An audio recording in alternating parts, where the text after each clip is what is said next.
All of his co-workers were gone. What could it mean? Stanley decided to go to the meeting room. Perhaps he had simply missed a memo.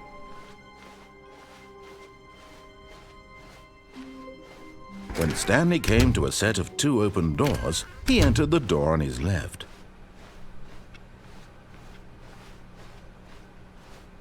Yet there was not a single person here either. Feeling a wave of disbelief, Stanley decided to go up to his boss's. Coming to a staircase, Stanley walked upstairs to his boss's office.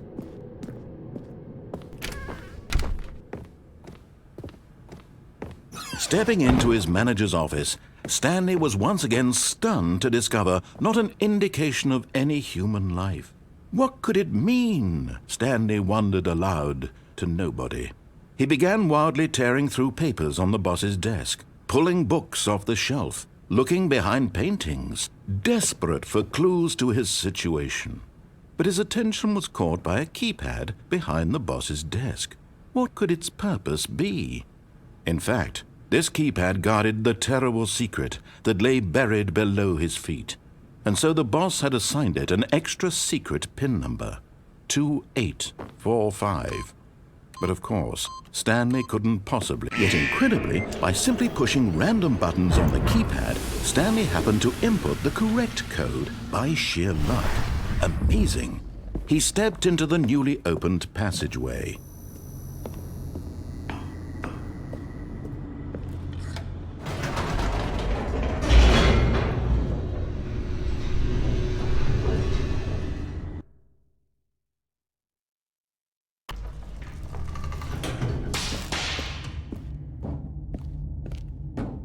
Stanley walked straight ahead through the large door that read Mind Control Facility.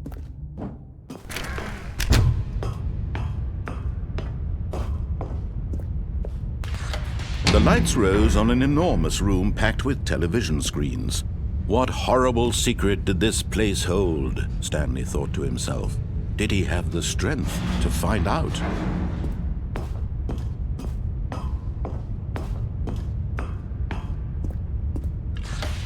Now the monitors jumped to life, their true nature revealed. Each bore the number of an employee in the building, Stanley's co-workers. The lives of so many individuals reduced to images on a screen, and Stanley, one of them, eternally monitored in this place where freedom meant nothing. This mind control facility, it was too horrible to believe. It couldn't be true. Had Stanley really been under someone's control all this time? Was this the only reason he was happy with his boring job? That his emotions had been manipulated to accept it blindly? No, he refused to believe it. He couldn't accept it. His own life in someone else's control? Never! It was unthinkable. Wasn't it? Was it even possible? Had he truly spent his entire life utterly blind to the world? But here was the proof, the heart of the operation.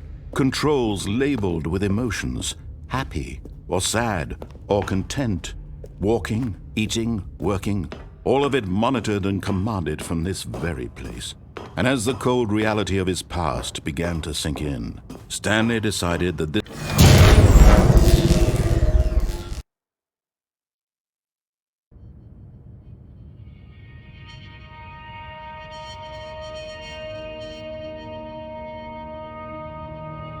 blackness and a rising chill of uncertainty.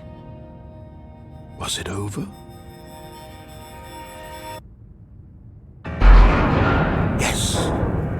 He had won! He had defeated the machine, unshackled himself from someone else's command. Freedom was mere moments away. And yet, even as the immense door slowly opened, Stanley reflected on how many puzzles still lay unsolved. Where had his co-workers gone? How had he been freed from the machine's grasp? What other mysteries did this strange building hold? But as sunlight streamed into the chamber, he realized none of this mattered to him. For it was not knowledge or even power that he had been seeking, but happiness. Perhaps his goal had not been to understand, but to let go. No longer would anyone tell him where to go, what to do, or how to feel. Whatever life he lives, it will be his. And that was all he needed to know. It was perhaps the only thing worth knowing. Stanley stepped through the open door. Stanley felt the cool breeze upon his skin, the feeling of liberation, the immense possibility of the new path before him. This was exactly the way, right now, that things were meant to happen. And Stanley was happy.